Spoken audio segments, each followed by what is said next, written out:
Tu as l'air bien, regarde qui est là, Julia, tu as choisi la mauvaise cible.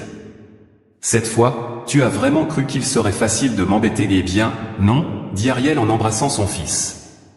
Embrasser sa belle-fille sur le front et fermer le couvercle du cercueil ressemble à l'histoire d'une série de blagues enfantines effrayantes, c'est vrai, mais pas tout à fait, l'histoire était tout aussi effrayante, mais loin d'être une blague et la petite fille couchée dans le cercueil, Julia, ne plaisantez pas, elle avait tout compris. L'histoire a commencé bien avant le terrible baiser de sa belle-mère. Julia vivait avec son père dans la seule maison chère et aimée, la seule parce que Julia n'avait pas de mère, pas depuis longtemps, si longtemps que Julia ne pouvait pas s'en souvenir. Elle n'avait presque aucun souvenir d'elle, seulement des fragments occasionnels de quelques souvenirs, oui. Elle vivait à l'ère de la technologie numérique.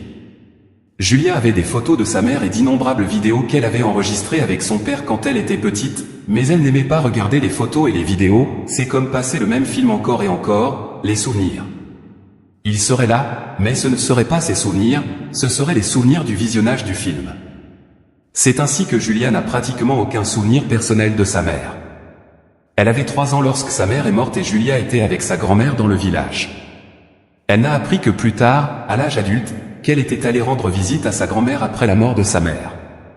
Son père ne voulait pas que sa fille voie tout cela, l'enterrement, le cercueil et la couronne, peut-être que si Julia avait assisté à l'enterrement, elle aurait gardé un souvenir plus clair de sa mère. Et pourquoi tant d'adultes croient qu'il faut protéger les enfants de la mort est une partie de la vie qui touche tout le monde. Quand le père de Julia l'a ramenée de chez sa grand-mère, tout était déjà derrière eux. Il n'avait personne à la maison. Seul. Le portrait de maman. Accroché au mur, avec une bannière noire dans le coin. Où est maman ? Demande la petite Julia, qui s'ennuie légitimement de sa mère. Elle est au ciel, dit son père. Pourquoi nous a-t-il quittés ? Demande la petite fille. Non, elle est juste mieux. Elle nous regarde d'en haut, explique son père. Mais manifestement, de telles explications étaient suffisantes pour une petite fille de 3 ans. Julia ne posa pas plus de questions sur ce qui s'était passé ou sur les raisons de la mort de son père et de sa mère, il n'expliqua tout que plus tard, lorsque l'adolescente Julia posa en quelque sorte cette question, elle avait déjà compris que sa mère n'était pas au ciel, mais simplement morte, elle demanda à son père comment cela avait pu se produire. Ce qui s'est passé, c'est qu'elle était malade, répondit brièvement son père. Apparemment, cela suffit à l'adolescent. Julia a bien vécu avec son père. Elle avait des nourrices, des gouvernantes et des précepteurs, sa grand-mère vivait en ville et la jeune fille. Elle grandit heureuse, son père essaya plusieurs fois de trouver un partenaire romantique, mais pour une raison quelconque, il n'en présenta aucun à sa fille, il doutait simplement que n'importe quelle femme puisse devenir une bonne mère. Comme Julia Olivio préférait garder ses femmes loin de sa famille et de sa fille, on peut dire que la tempête a éclaté lorsque Julia a eu 18 ans et que son père est tombé amoureux. « Julia, il faut que je te parle, dit-il un après-midi.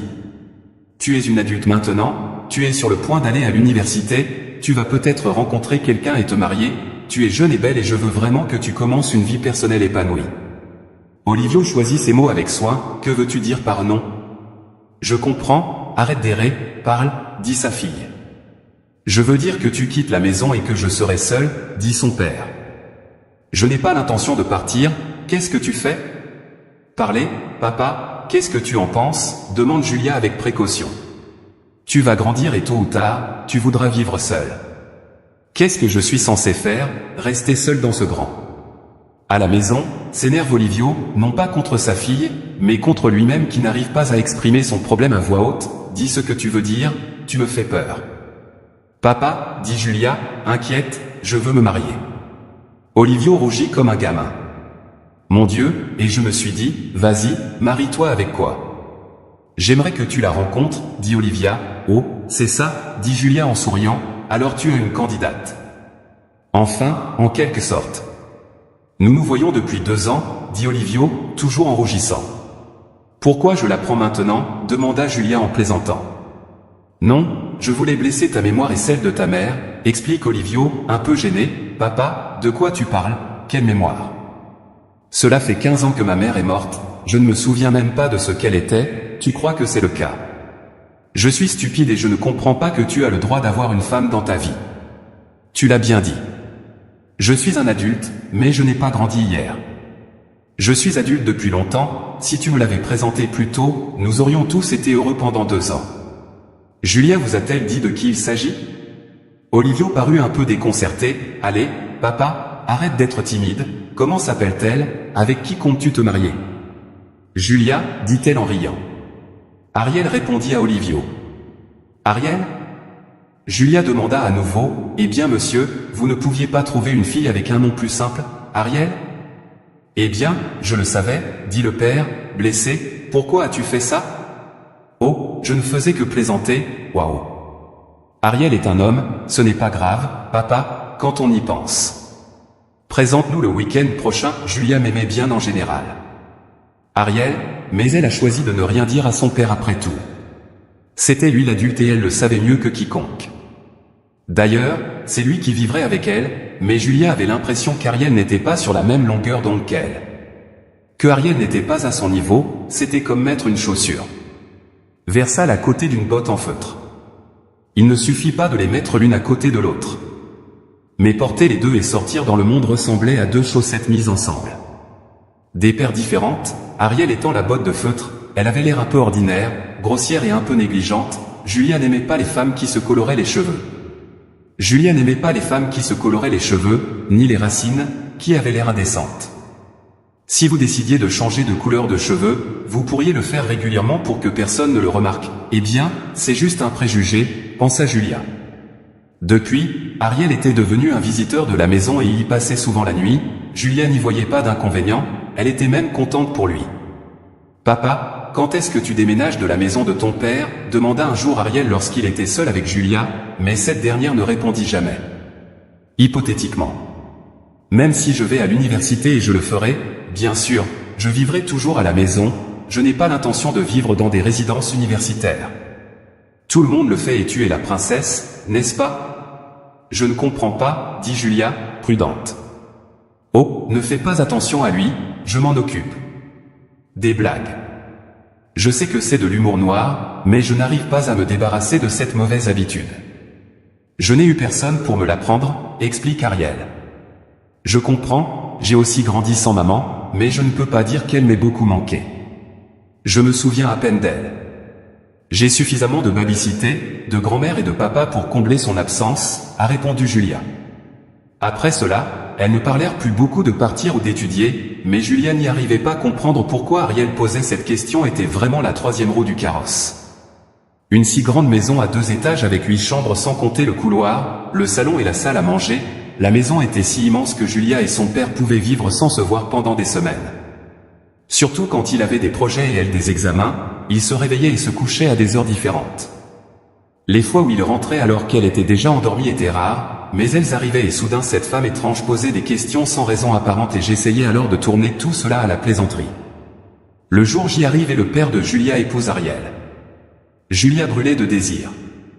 Embarrassée devant ses connaissances par ce mariage, le plus riche, le plus extravagant et le plus insipide de la planète, Ariel incarnait tous ses rêves, probablement réalisés dans les stupides séries télévisées que je regardais constamment en l'absence d'Olivia.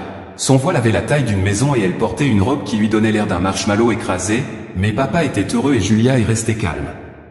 Silencieuse, elle ne récoltait que les moqueries des connaissances de son père, mais qu'est-ce qu'elle pouvait faire? Après le mariage, elle commença à transformer la maison selon ses goûts. Les murs du salon devinrent roses, et pour une raison inconnue, Ariel les appela pêche. Même s'ils étaient vraiment de couleur pêche, cela n'aurait pas amélioré la situation. Papa, notre maison se transforme en maison de Barbie, dit-il. Julia, arrête, s'il te plaît. Oh, ne sois pas triste. Elle l'aimait bien, je crois. Toutes les filles aimaient le rose, dit Olivio, pas toutes, l'amour du rose est un signe de faiblesse intellectuelle et ce n'est même pas rose, papa, c'est magenta, s'exclama Julia, et si je le peignais d'une autre couleur, dit-elle plus tard à Olivio, quand vais-je commencer à me jeter contre ces murs violets et magenta? Julia s'est fâchée. Je crois qu'elle est jalouse, dit Olivio. Pas du tout, répondit Julia, tu étais très en colère, répondit son père, ce n'est pas vrai. Merveilleux, dit Julia en ouvrant les mains. Je crois que je suis en train de devenir une idiote aux joues roses, et bientôt tout le monde aura oublié l'incident de l'Olivio. Apparemment, elle ne dit rien à Ariel, elle continua à sourire gentiment à Julia de l'autre côté de la table, et Julia lui sourit en retour. Près de 6 mois se sont écoulés, l'atmosphère à la maison semblait s'être améliorée, et puis Ariel a annoncé que la famille allait bientôt s'agrandir. Olivio était excité comme un enfant, et Julia, eh bien, j'étais heureuse aussi, un peu surprise par la différence d'âge entre elle et son nouveau frère. Elle allait avoir 19 ans, mon Dieu, partout où elle irait avec le bébé, tout le monde la prendrait pour la mère de l'enfant. Mais d'un autre côté, qui s'en souciait? Il pouvait penser ce qu'il voulait.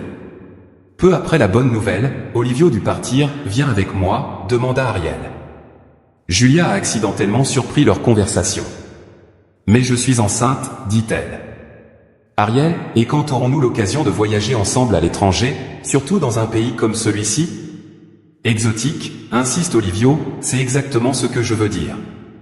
L'enfant et si nous perdons le bébé, dit Ariel, qui pensait judicieusement.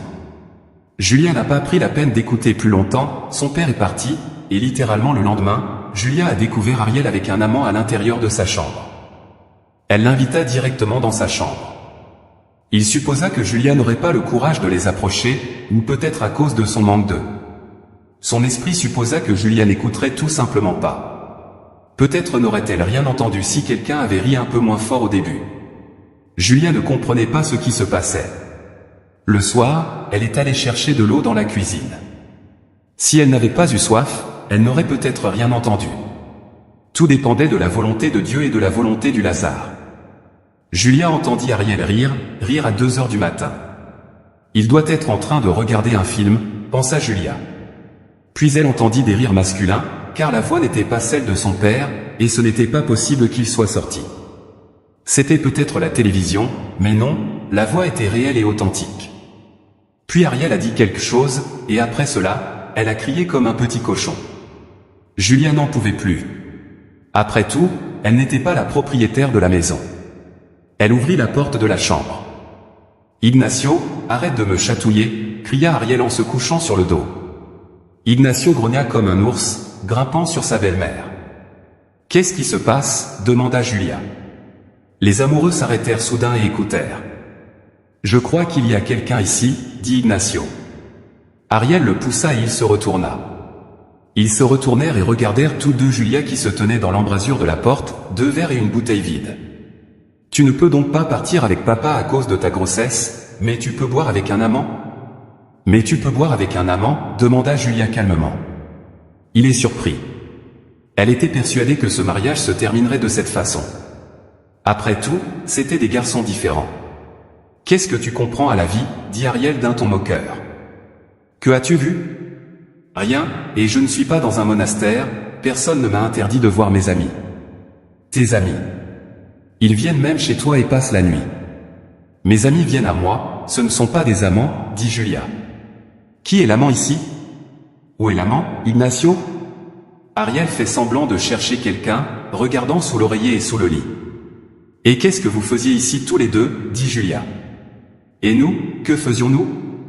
Nous jouons comme des enfants, nous nous amusons. » Nous nous sommes vraiment amusés, Ignacio et mon ami. Personne n'a dit que les amis ne pouvaient être que des filles. Si les garçons ne viennent pas te voir, ce n'est pas mon problème, c'est le tien, a dit la belle-mère Ariel. Je savais très bien que la meilleure défense est une bonne attaque.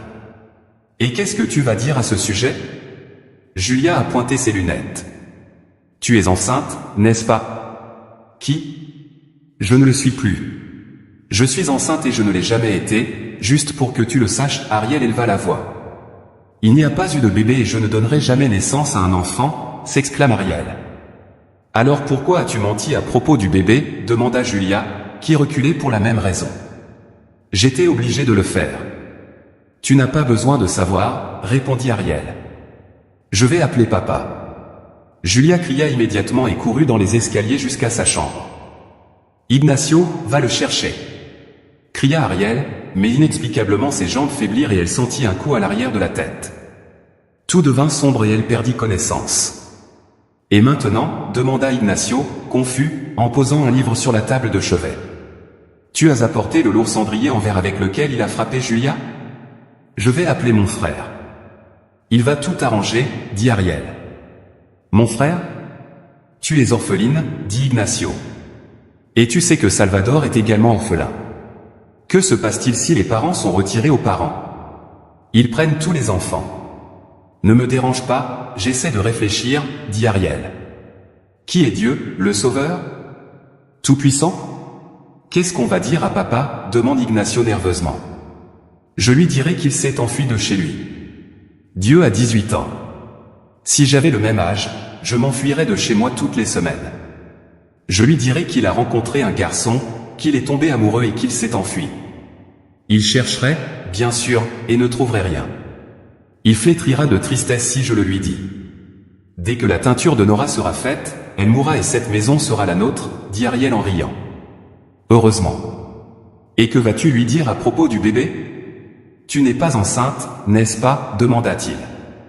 Je lui dirai qu'après que Julia soit partie sans dire au revoir, j'étais tellement inquiète et anxieuse à son sujet parce que j'ai fait une fausse couche. C'est aussi simple que cela. Cette ruse fonctionne depuis des milliers d'années, poursuit-il en riant. Julia grogna et commença à monter les escaliers. Tu es coriace, dit Ariel en prenant sur la table de chevet une petite bouteille en verre foncé contenant un liquide. Elle versa quelque chose dans un verre, y ajouta de l'eau et le porta à la bouche de Julia. Chérie, chérie, chérie, c'est vrai, Julia, il prit une gorgée et s'évanouit à nouveau. C'est la même teinture, demanda-t-il à Ignacio. Oui, la même, dit Ariel en remettant rapidement le flacon sur la table de nuit. Julia reprit conscience sans comprendre ce qui se passait ni où elle se trouvait. Elle se trouvait dans la boîte d'Ariel. Il se tenait à côté d'elle et la regardait avec un sourire diabolique. Il porta le verre aux lèvres de Julia. Julia avait très soif, elle n'avait jamais eu aussi soif de sa vie. Même lorsque son père et elle faisaient de la randonnée et qu'ils remplissaient leur sac à dos de provisions et d'une bouteille d'eau, ils passaient 2 jours à naviguer dans la forêt jusqu'à ce qu'ils atteignent la route. Désespérément désireuse de boire, Julia a essayé à plusieurs reprises de s'abreuver à la rivière ou à un ruisseau, mais son père ne l'a pas permis. Tu pourrais attraper le choléra. Je ne t'emmène pas à l'hôpital, attends. Une personne peut vivre sans eau pendant TR jours et même plus. Nous nous mettrons d'accord, quelle que soit la façon dont tu iras. Ils ont assez d'eau, dit son père. Julia se rendit compte que sa belle-mère ne lui donnait pas ce qu'il fallait, et il essaya de s'éloigner, mais il n'avait pas la force de résister. Elle pouvait à peine bouger la tête, et Ariel l'attrapa par le menton. Il lui versa le liquide dans la bouche et lui dit, « Voilà, Julia. Tu es finalement allé trop loin. Je pensais que tu avais affaire à un imbécile, mais non. » À l'époque, il a embrassé Julia sur le front et a refermé le couvercle du cercueil. Ah, il ne se réveillera pas. Je suis sûr que je l'ai frappé. Une dose énorme. Tout a tourné devant les yeux de Julia, et elle est retombée inconsciemment en arrière. Il ne pensait pas à l'endroit où il avait atterri ni à ce qu'il lui avait fait. Pour une raison ou une autre, il pensa à sa mère, même s'il ne s'était pas souvenu d'elle pendant la plus grande partie de sa vie. « Maman, maman » essaya-t-il de murmurer dans l'obscurité, mais ses lèvres n'obéissaient pas. Ariel demanda, « Quand est-ce que ça va s'arrêter ?»« Salvador, Salvador, tu veux vivre dans une grande et belle maison et tu ne veux rien de ce que tu veux, alors tais-toi et fais ce que je te dis, d'accord mon chéri ?» Ariel jouait avec les joues de son frère comme s'il s'agissait de son chiot, avec lequel il rentrait à la maison. Ignacio Salvador n'a pas pu rester au travail, grogna-t-il d'un air soupçonneux. Poncho, tu te reposes ce soir et demain matin, avec le premier défunt, tu t'occuperas de ce cercueil, compris, dit Salvador à l'employé en lui remettant les documents demandés. C'est ma responsabilité. Les parents sont profondément attristés. Je vais m'en occuper. Je ferai tout demain et vous aurez une prime. Vous voulez une prime, n'est-ce pas? Eh bien, taisez-vous, faites ce qu'on vous dit et sortez votre chien d'ici, dit Salvador. Où dois-je l'emmener, dit Salvador à Poncho. Emmenez-le où vous voulez, ramenez-le à la maison. Pourquoi ai-je besoin d'un chien? Il y a des traces partout dans le bâtiment. On joue à cache-cache avec lui. Les femmes de ménage se plaignent qu'il y a des loups-garous qui rôdent ici, dit Salvador. Je ne peux pas le ramener chez moi, je n'ai nulle part où aller. Ma mère et moi partageons une chambre, répond Poncho. Envoyez-le à l'incinérateur, au moins il ne souffrira pas, dit Salvador, et il s'en va. Tous les amis ont dit qu'il t'emmènerait à l'incinérateur. Poncho caresse le vieux chien derrière l'oreille avec des yeux intelligents. Il y a quelques semaines, il l'avait ramassé, nourri, et personne ne s'était plaint. Quelle trace peut-il y avoir dans tout l'immeuble? Le chien était resté assis sous l'escalier toute la journée, attendant le tour de Poncho. Il savait qu'en son absence, il devait se tenir tranquille. Où dois-je l'emmener demain, à la fin de son service, demanda-t-il. Le chien s'approcha à nouveau du cercueil que Salvador venait d'apporter et le toucha avec sa truffe. « Que veux-tu que je cache dans le cercueil » demanda Poncho. « Si Salvador ne t'envoie pas lui-même à l'incinérateur et qu'il y fait sombre et étouffant, est-ce que c'est mieux sous l'escalier ou veux-tu que je t'emmène dans un refuge ? Il y fait chaud et ils disent qu'ils vont te nourrir, pas comme moi, bien sûr, dit Poncho. » Mais le chien ne cessait de secouer la tête d'avant en arrière, comme pour montrer son désaccord. Et de nouveau, il mit son nez dans le cercueil. Le chien passa ainsi la majeure partie de la matinée à mettre son nez dans le cercueil. Qu'est-ce qui ne va pas dans ce cercueil ? Qu'y a-t-il dedans ? Poncho se doutait depuis longtemps que le directeur était impliqué dans quelque chose de louche, mais l'ouvrir au milieu de la nuit était très effrayant. Poncho n'était pas seul. Il n'était pas superstitieux et n'avait pas peur des animaux. Et s'il y avait un type en bonne santé avec une hache à la main dans le cercueil qui connaissait Max ? Il ne lui permettait même pas de faire une sieste ou de parler dans son sommeil. Il s'approchait constamment du lit où Poncho s'était installé, lui soufflait sur le visage et appelait quelqu'un, généralement le personnel de nuit. Il s'était endormi dans ce lit, que pouvait-il faire d'autre ? Et si le défunt s'était enfui ? Peut-être que le chien a besoin de sortir, pensait Poncho. Mais Max ne le conduisit pas à la porte, il retourna au même cercueil. Avant que l'aube ne filtre à travers la fenêtre, il était déjà très tôt. Poncho décida d'agir, prit un petit levier comme un marteau et ouvrit le couvercle.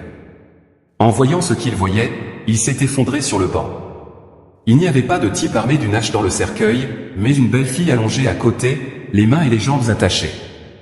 Cécile vacillait un peu et elle respirait faiblement, mais elle était encore en vie. Mon Dieu, c'est donc ce que nous faisons ici ?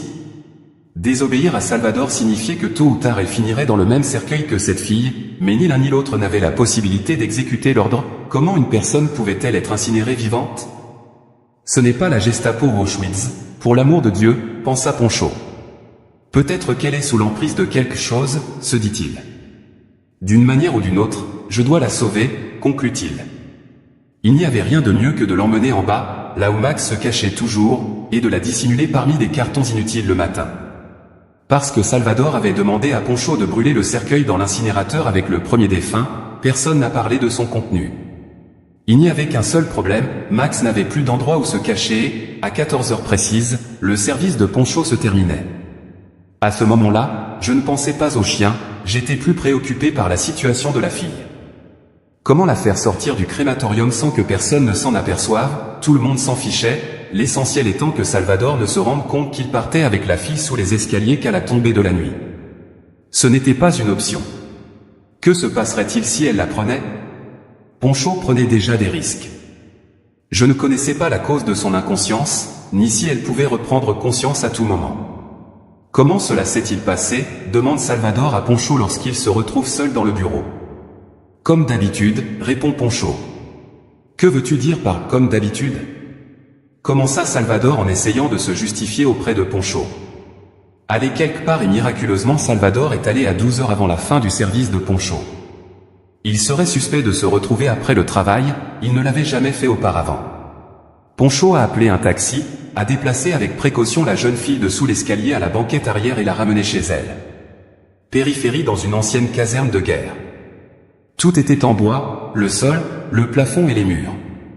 Les toilettes se trouvaient à l'extérieur et l'eau provenait d'une colonne à l'extérieur. En fait, la maison était une grande hutte divisée en plusieurs petites pièces et, au milieu, un grand et long couloir menant à toutes les baraques, rempli de toutes sortes de déchets que les résidents ne pouvaient pas mettre dans leur chambre, où vivaient Poncho et sa mère. Ils cuisinaient dans la cuisine commune, mais si l'espace et le temps manquaient, il réchauffait les aliments sur la plaque électrique de sa chambre, bien que cela soit expressément interdit. « Maman, nous avons de la visite », dit Poncho en prenant la jeune fille inconsciente dans ses bras. « Et, monsieur Poncho, où l'avez-vous trouvé ? Que lui est-il arrivé ? Qui lui a fait ça ? Demande la mère en agitant la couverture dans la pièce. « Sors du lit, je t'expliquerai plus tard, maman. Je t'expliquerai tout plus tard, j'ai besoin d'aide. Tu ne vois pas qu'elle est sous l'emprise de quelque chose. Cela fait presque un jour et elle n'arrive pas à se remettre, dit Poncho en mettant la petite fille au lit.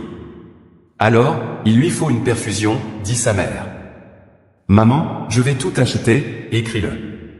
C'est toi le médecin, je suis encore en train d'apprendre, dit Poncho. Quel médecin ? Je n'ai jamais eu mon diplôme, je l'ai quitté en 5e année avant les examens, dit sa mère, qui ne comprend toujours pas comment c'est possible, en ouvrant les yeux pour insister. Parfois, je ne m'en rends même pas compte. Je comprends, mais c'est fait. Sa respiration semble stable, il n'y a pas de sifflement et son rythme cardiaque est bon. Laissez-la se reposer et aller à la pharmacie, dit rapidement maman. Elle en note une sur un bout de papier et accompagne Poncho jusqu'à la porte. Il sortit par le portail. Il y avait une clôture en bois avec des portes autour de la caserne, comme s'il s'agissait d'un territoire séparé pour les parias, comme sur une autre planète ou dans un autre pays. Poncho sortit et entra littéralement en collision avec le chien Max. Il était sale et boitait de la patte droite. « Comment es-tu arrivé ici ?» demanda-t-il à Poncho. « Désolé de te quitter, mais je devais sauver la fille. »« Comment l'as-tu trouvé ? Comment as-tu su où j'habite ?» Le chien ne pouvait pas répondre par des mots, mais il tendit sa patte. Poncho a regardé et a vu qu'il y avait des callosités sur ses coussins, comme si le malheureux chien avait couru tout le long derrière le taxi. On aurait dit que le malheureux chien avait couru tout le long du chemin derrière le taxi dans lequel il se trouvait. « Maman, ne me gronde pas, dit Poncho depuis l'embrasure de la porte. Il plaisante en disant que sa mère n'a pas l'air d'un garçon. Poncho ouvre la porte d'entrée. Les voisins nous ont dit, vous êtes devenus fous. Ils vont nous mettre dehors. Ils ont dû nous supporter après la mort de ton père. C'est lui qui s'occupait de la maison et ils lui ont donné une chambre. Ils peuvent nous mettre dehors. Qu'est-ce qu'on fait avec ça, se lamente la mère. Le chien s'est assis docilement sur le seuil et a regardé la femme avec de grands yeux intelligents. Il ne s'est pas précipité dans la pièce, mais a reniflé silencieusement avec son gros nez charnu. Salvador a promis de l'emmener au four, au crématorium, dit Poncho. Et tu voulais un chien ? Je voulais un petit chien, et regarde, c'est comme une demi-pièce, dit sa mère, effrayée. S'il te plaît, juste pour une nuit, et après je trouverai quelque chose, dit la mère. Par chance, il l'a trouvé dans un cercueil, dit Poncho. Où ai-je trouvé un cercueil ? Oh, Seigneur, qu'est-ce qui se passe là-bas ? Demande la maman. Il faut le laisser entrer avant que quelqu'un ne le voie, et ce n'est qu'après avoir prononcé ces mots que le chien est entré discrètement dans la pièce. Il renifle la pièce mais ne s'approche pas du propriétaire de la maison. Incroyable, dit sa maman. Tout va bien, confirme Poncho. Le soir, après 2 gouttes et une injection, Julia s'est agitée et a gémi. Elle a ouvert les yeux et a vu une femme à côté d'elle, assise sur la table du lit, qui lui tenait la main et souriait un peu. Elle ressemblait exactement à la femme des portraits de la chambre de son père, avec un ruban noir dans le coin. « Maman » murmure Julia. « Non, vraiment, maman, c'est moi, c'est Julia, tu ne me reconnais pas, je suis ta fille, je suis morte ou quelque chose comme ça, où suis-je » En pleine crise de panique, Julia se leva et s'assit sur le lit de la femme qui ressemblait au portrait, mais avec quelques mèches de cheveux gris, et la regarda avec une véritable perplexité. « Vous êtes Julia Castro » demande-t-elle à la femme. « Oui, je suis Julia Castro, où suis-je » s'écrie Julia. « Julia, calmez-vous, vous n'êtes pas morte, nous venons de vous sauver. Tu te calmeras plus tard. Tu te souviendras de tout et tu nous le diras, tu vas bien, n'est-ce pas, maman ? Maman est un peu malade, elle délire, on dirait que tu lui as fait penser à elle, intervint Poncho. Il se retourne et regarde sa mère, assise comme paralysée, se couvrant la bouche avec les mains, incapable d'articuler le mot mère. « Pourquoi es-tu silencieuse ?»« Que se passe-t-il ici ?» demande Poncho. « C'est ma fille, dit la femme, incapable de contenir ses émotions, et elle commence à serrer Julia dans ses bras. « Mais tu es morte quand j'avais 3 ans, dit Julia. Ton père t'a dit qu'il avait demandé à la femme ? Oui, répond Julia, perplexe. Tu étais à mon enterrement. Maman, je n'étais pas petite ? Ils m'ont envoyé chez ma grand-mère, puis papa a dit, c'est comme ça qu'il a pensé à la femme. C'est comme ça qu'il voyait les choses, dit la femme vers la fenêtre, regardant longuement l'horizon, essayant sans doute de cacher ses larmes. Pendant un moment, tout le monde s'est tu, seul le chien dormait sur le tapis, et il m'a simplement jeté hors de la maison comme un chien, sans argent et sans mes affaires, sans documents. La femme s'est mise à parler sans détourner le regard de la fenêtre. J'ai décidé que j'avais été infidèle. Mais ils lui ont simplement menti, il ne m'a pas laissé dire un mot pour ma défense, alors que je n'avais rien à justifier. Je n'étais pas coupable de ce qu'on nous disait. Je l'ai envié et je lui ai menti, mais il les a crus. J'ai essayé de me battre pour toi jusqu'à la porte de notre maison, ou plutôt de sa maison, mais j'appelais la police quand j'avais trop d'argent et l'argent finit par tout résoudre. J'ai abandonné, puis j'ai rencontré le père de Poncho. C'était un homme bon, très bon, il m'a aidé et m'a sauvé, oui, j'ai abandonné, mais je ne me suis pas réconcilié, Julia, mon bébé, dit la femme en courant vers sa fille et en commençant à lui embrasser les mains. Il ne se passait pas un jour sans que je ne pense à toi, et maintenant, le Seigneur t'a rendu à moi, mais comment, Julia, que t'est-il arrivé, demanda-t-il encore, Julia acquiesça et lui parla d'Ariel. En fait, c'est un bon garçon, il m'aime et il ne m'aime pas. Il ne sait rien de ce qui s'est passé. J'ai du mal à imaginer ce que je pourrais lui dire au sujet de ma disparition, a-t-il déclaré. Julia l'a appelé. Tu te souviens du numéro, Poncho? Tu as le bon numéro. Tu peux le lui donner, demande sa mère. Poncho tend le téléphone à Julia, leurs mains se touchent légèrement et, pour une raison inconnue, Julia rougit. Elle s'était déjà rendue compte de la beauté de l'un des siens. Le sauveur était beau et semblait être son frère. Alors Poncho est mon frère, demanda la plus jeune à Julia.